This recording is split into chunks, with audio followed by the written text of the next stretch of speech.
आज 10 दिन हो गए 14 हिंदू गौरक्षकों को आजीवन कारावास की सज़ा हुए, लेकिन कोई नहीं उनके सपोर्ट में आ रहा है। न कोई नेता, न पुलिस प्रशासन, न कानून व्यवस्था। बड़ा दुख होता है कि हिंदू धर्म को बचाने के लिए जो लड़के आज अपनी जान की कुर्बानी दे रहे हैं, अपने आप को जेल में समर्पित कर रहे हैं, और उन लड़कों के साथ इस तरह का व्यवहार किया जा रहा है। और लोग यहाँ के कुछ निकम्मे हिंदू ये कहते हैं कि कुछ आदमी हिंदू मुस्लिम कर रहा है। अगर हिंदू मुस्लिम कर रहा है तो ये 14 गौरक्षक क्या वो क्रिमिनल थे, या अपराधी थे, या टेररिस्ट थे, या क्या थे? ये वो हमें बता दें। वो गौरक्षा कर रहे थे, गायों की सेवा में लगे हुए थे, गाय को बचाने का काम कर रहे थे। और ये हालत है कि जो देश के गायों को बचाने का काम करते हैं, देश के धर्म को बचाने का काम करते हैं, और उनके साथ इस तरह का व्यवहार किया जाता है तो बड़ा कष्ट होता है। और कुछ लोग ये कहते हैं कि भारत हिंदू राष्ट्र बनेगा। किस हिसाब से हिंदू राष्ट्र बनेगा ये मुझे समझ में नहीं आती है। जब यहाँ का हिंदू ही हिंदू की रक्षा के लिए तैयार नहीं होता है, हिंदू के सहयोग के लिए नहीं तैयार होता है, तो फिर हिंदू राष्ट्र कहाँ से बनेगा?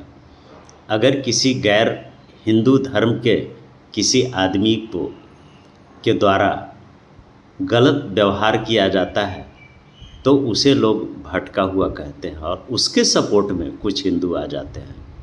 लेकिन आज 14 गौरक्षकों को आजीवन कारावास की सज़ा हो गई, लेकिन आधे से ज़्यादा हिंदू शांति से बैठा हुआ, और कुछ जो विरोध प्रदर्शन कर रहे हैं वो भी धीरे धीरे समाप्त हो जाएंगे। हमारा ये आग्रह है भारत के सारे हिंदुओं से कि अगर तुम लोग अब भी नहीं जागे, वैसे जागने की उम्मीद तो नहीं ही है, लेकिन फिर भी मैं ये कहता हूँ कि अगर नहीं जागे तो 10 से 15 साल के बाद यहाँ का सारा हिंदू नहीं रह जाएगा। वो किसी न किसी दूसरे कौम में कन्वर्ट कर दिया जाएगा, या तो कर दिया जाएगा या हो जाएगा। क्योंकि इतना निकम्मा धर्म मानने वाला, इतना निकम्मा कौम आज तक दुनिया में कोई पैदा नहीं हुआ जो अपने धर्म के बारे में भी सोचने पर हंसी उड़ाता है। अगर कोई चंदन टीका लगाकर निकलता है तो हिंदू का ही कुछ आदमी उस पर कमेंट करता है, जबकि और धर्मों के लोग अपने धर्म के प्रति निष्ठा दिखाते हैं तो उनको अपने धर्म के लोग इज्जत से पेश आते हैं। परंतु यहाँ तो अपने ही धर्म का मखौल उड़ाया जाता है।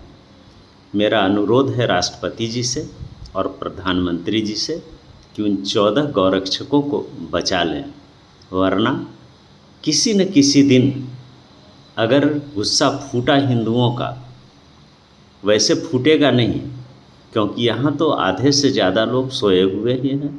उनको सिर्फ अपने बाल बच्चों की चिंता है, अपनी चिंता है। लेकिन जो भी जागे हुए हिंदू हैं, अगर वो पूरे तौर से जाग गए तो शायद भारत में गृह युद्ध हो जाएगा और यहाँ सिर्फ मारकाट की व्यवस्था ही रह जाएगी, और वही एक रास्ता रहेगा जिससे कि वो अपने आप को सुरक्षित कर पाएंगे। अगर वो लड़ना नहीं सीखे हिंदू तो उनका कटना जायज़ है, वाजिब है, और कट ही जाएंगे। लेकिन हिंदू तो बटे हुए हैं, हिंदू तो अपनी जाति में ही चैन से नहीं रहते हैं। हर जाति वाले दूसरे जाति से नफरत करते हैं। इसलिए मेरा सारे भारत के हिंदुओं से अनुरोध है कि वो एकजुट होकर प्रधानमंत्री से और राष्ट्रपति से अनुरोध करें, उनके निकट जाकर रिक्वेस्ट करें कि उन 14 गौरक्षकों को जल्द से जल्द रिहा करवाया जाए, ताकि हमारा देश सुरक्षित रह सके, न कि विरोध के आग में जलने लगे। और अगर विरोध के आग में जलने लगा तो हर चीज़ समाप्त हो जाएगा। इसलिए मेरा प्रधानमंत्री से और राष्ट्रपति से भी अनुरोध है कि वो इस मसले को सुलझा लें, ताकि हमारा देश शांति से जी सके और हमारा हिंदू चैन से रह सके।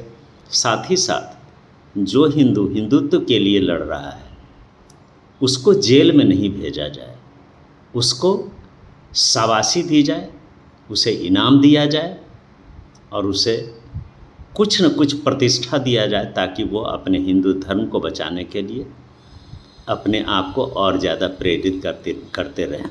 ये मेरा अनुरोध है राष्ट्रपति जी से और प्रधानमंत्री जी से, ताकि हमारा देश सुरक्षित रह सके, हमारे बच्चे सुरक्षित रह सकें। और नहीं तो अगर इसी तरह गौरक्षकों को या धर्म बचाने वालों के साथ होता रहा तो शायद कुछ दिनों के बाद न गौरक्षक बचेंगे, न धर्म रक्षक बचेंगे और न हिंदू बचेगा। इसलिए इस देश के हिंदुओं को अगर बचाना है प्रधानमंत्री जी और राष्ट्रपति जी, तो कानून ऐसा बनाइए जिससे कि शरीफ हिंदू कभी भी बेमौत मारा नहीं जाए और बिना मतलब का जेल नहीं जाए। जय सिया राम।